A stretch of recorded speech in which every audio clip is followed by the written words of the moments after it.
nightmares in my head, I fear that the thoughts build up until I can't hear, that my mind fills up into a creature, and it haunts me somewhere much deeper.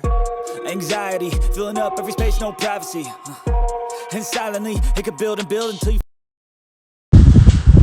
Salam sejahtera Malaysia, denyut nadi suara rakyat bergema di channel ini. Berita terkini daripada freemalaysiatoday.com 3 Disember 2023. Samsuri calon PM, boleh lantik dia jadi ketua pembangkang.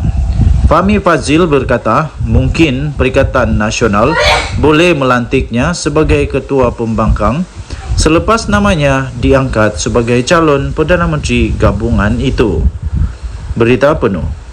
Petaling Jaya Ahmad Samsuri Mokhtar mungkin boleh dilantik sebagai ketua pembangkang di Parlimen jika naib Presiden PAS itu memenuhi kriteria menjadi calon Perdana Menteri, kata Fahmi Fadzil.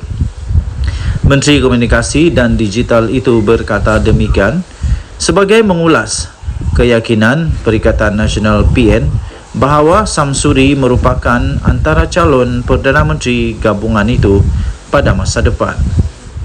Sebelum itu, pengerusi PN Muhyiddin Yassin tidak menolak Samsuri yang telah menang PRK Kemaman semalam mempunyai potensi menjadi calon Perdana Menteri. Malah bekas Perdana Menteri Dr. Mahathir Mohamad juga menyatakan perkara yang sama. Katanya mungkin selepas ini langkah seterusnya selepas beliau iaitu Samsuri angkat sumpah sebagai ahli parlimen ialah beliau akan dinobat sebagai ketua pembangkang. Jadi kita serah kepada mereka pembangkang untuk buat keputusan itu. Katanya lagi kami tidak risau, tetapi semestinya di pihak kerajaan akan berusaha dengan lebih gigih untuk memastikan hikmat kepada rakyat termasuklah di Kemaman tidak akan terabai. Katanya menurut Astro Awani ketika menghadiri program Run Hack Scam Alert 2023 di Stadium Nasional Bukit Jalil, Kuala Lumpur. Ketika ini jawatan Ketua Pembangkang disandang oleh Hamzah Zainuddin yang juga adalah Setiausaha Agung Bersatu. Semalam Samsuri mempertahankan Parlimen Kemaman dengan majoriti 37,220 undi menumpaskan calon Barisan Nasional Raja Mohamed Afendi Raja Mohamed Noor. Sekian berita dipetik daripada freemalaysiatoday.com 3 Disember 2023 bertajuk Samsuri calon PM boleh lantiknya jadi ketua pembangkang. Denyut nadi suara rakyat bergema di channel ini. Jangan lupa untuk tekan butang subscribe, like dan share. Malaysia kita punya, cintai Malaysia aku, kita jaga kita. Bye bye.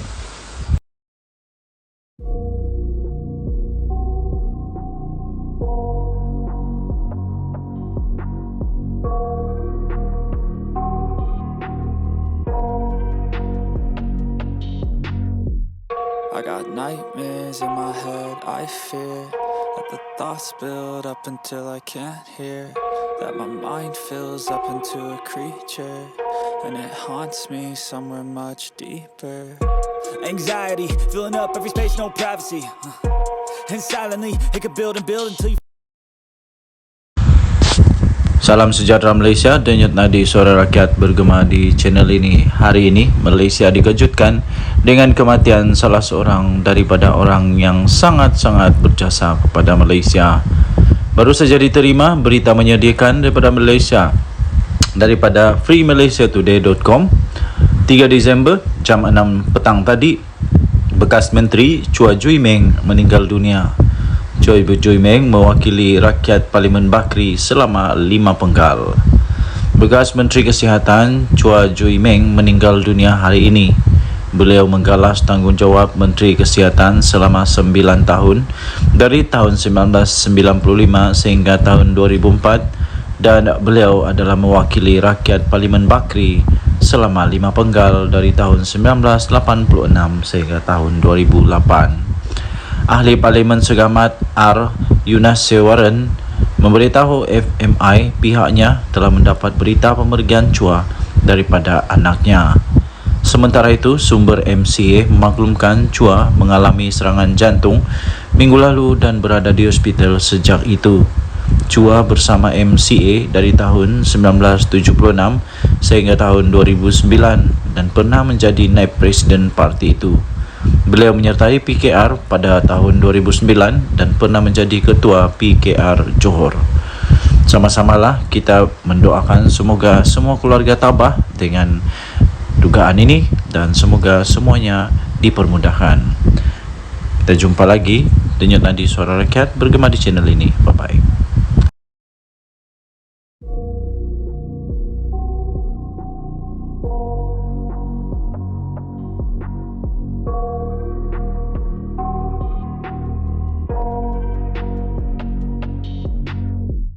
I got nightmares in my head, I fear that the thoughts build up until I can't hear, that my mind fills up into a creature, and it haunts me somewhere much deeper. Anxiety, filling up every space, no privacy. And silently, it could build and build until you... Salam sejahtera Malaysia. Baru tadi ada lagi ugutan kepada Perdana Menteri Datuk Seri Anwar Ibrahim. Kononnya rumah dia bakal tunggu je kena bom. Ini kawan saya kata, apalagi kawan saya pun naik darah. Meradang juga dia. Dia kata begini, orang-orang yang macam ni baguslah dibuang negara kah? Pihak polis bolehlah ni cadangan dari itu kawan, tapi agak tidak masuk akal, tapi mungkin boleh dibuat. Kalau keterlaluan sudah patut dibuat, saya pun tidak pastilah. Sila berikan komen kamu.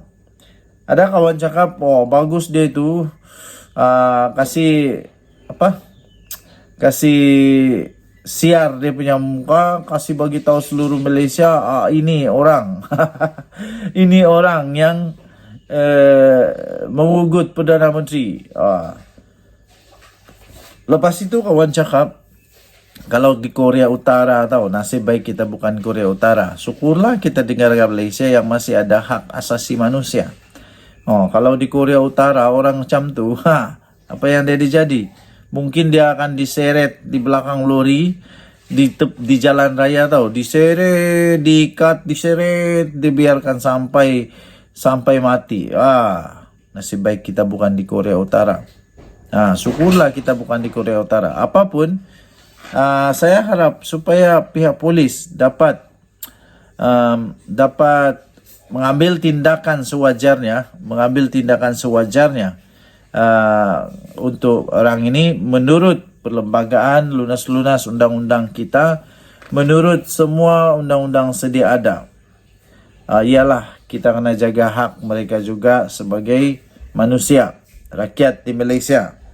Mereka belum bersalah selagi belum dibuktikan bersalah. Tapi perbuatan-perbuatan sebegini harus dihentikan. Harus dihentikan segera. Ada juga kawan-kawan cakap buang negara sajalah. Seperti yang awal cakap tadi, bukan senang-senang buang negara. Bukan senang-senang buang negara. Tapi mungkin cukuplah untuk kasih dulu pengajaran, denda, kasih masuk penjara kah, kasih masuk jail kah. Lepas tu kalau dia penjawat awam, bagi dia pengajaran sikit, boleh kasih gugurlah dia daripada kerja kah, biar dia tahu. Sebab mengugut ini jenayah.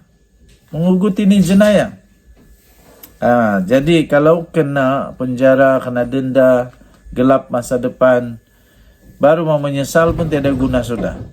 Selepas ini muncul lagi pula. Kata Anwar zalim lah, kata Anwar itulah, inilah. Saya bukan penyokong Datuk Seri Anwar Ibrahim, bukan.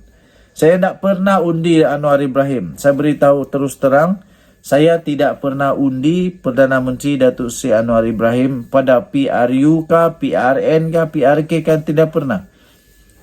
Saya tidak pernah undi dia. Kenapa saya tidak pernah undi dia? Sebab dia tidak pernah bertanding di tempat kami. Jadi saya tidak pernah undi ya, saya tidak pernah undi dia. Tapi saya tetap tidak suka, saya tetap tidak sokong, dan saya tetap mengecam kepada tindakan-tindakan pelaku-pelaku begini nih. Oke?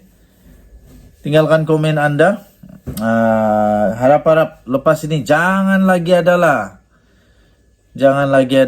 orang-orang yang tidak cukup otak, ataupun yang masuk angin di otak kah, atau penuh ayak ke dalam otak kah, itu yang masalah. Oke, kita biarkan polis Diraja Malaysia untuk melaksanakan tugas mereka. Bye-bye. Salam sejahtera Malaysia. Denyut nadi suara rakyat bergema GTL channel ini. Pagi-pagi ini saya terkejut bila dapat berita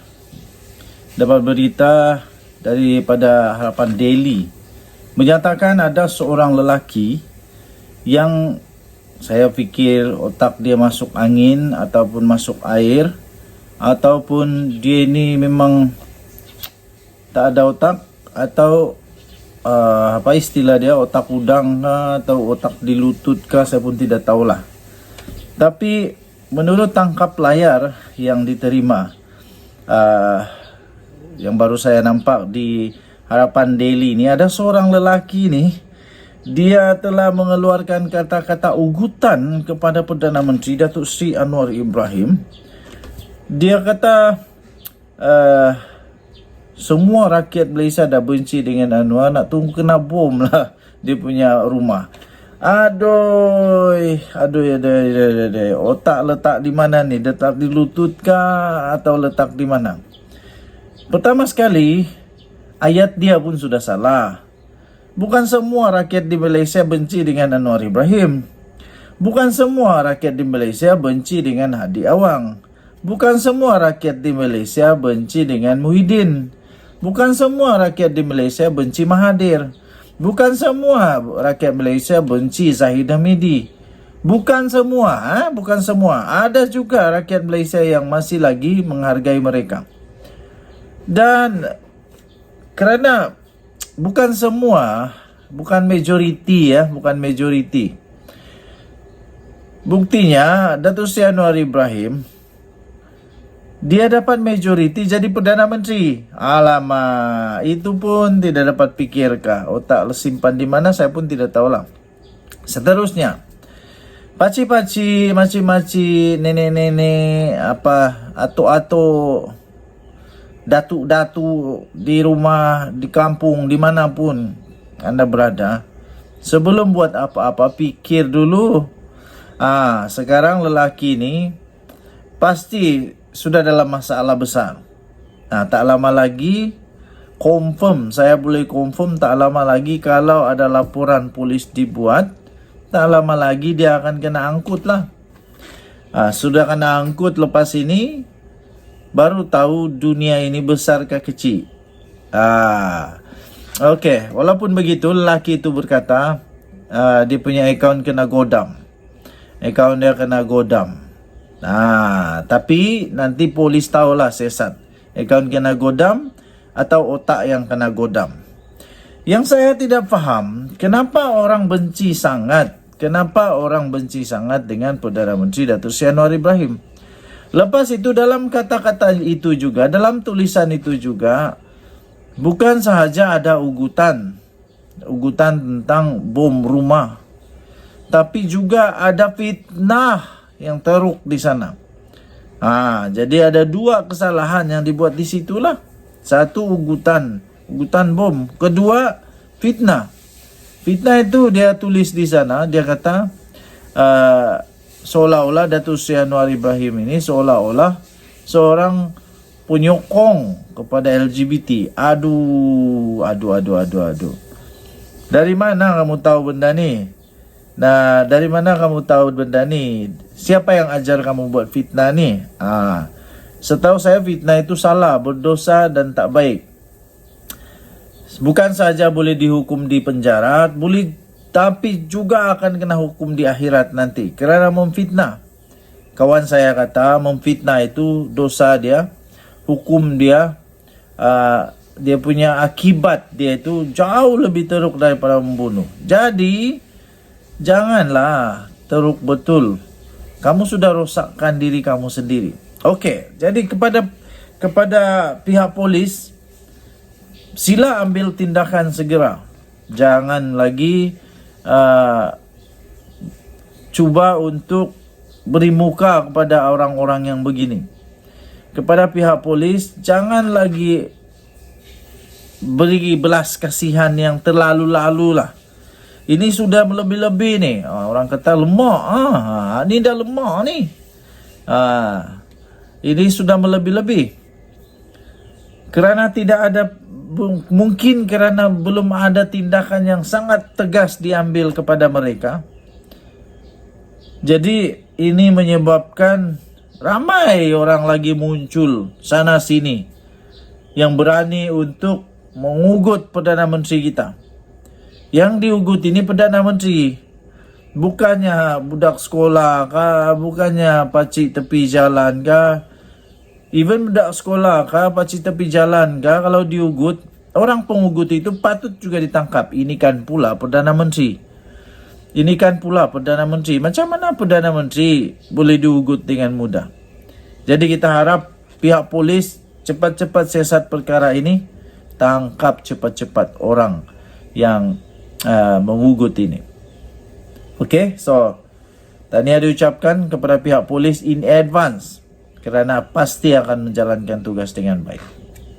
Selamat berhujung minggu kepada semua rakyat Malaysia. Denyut nadi suara rakyat bergema di channel ini. Bye-bye.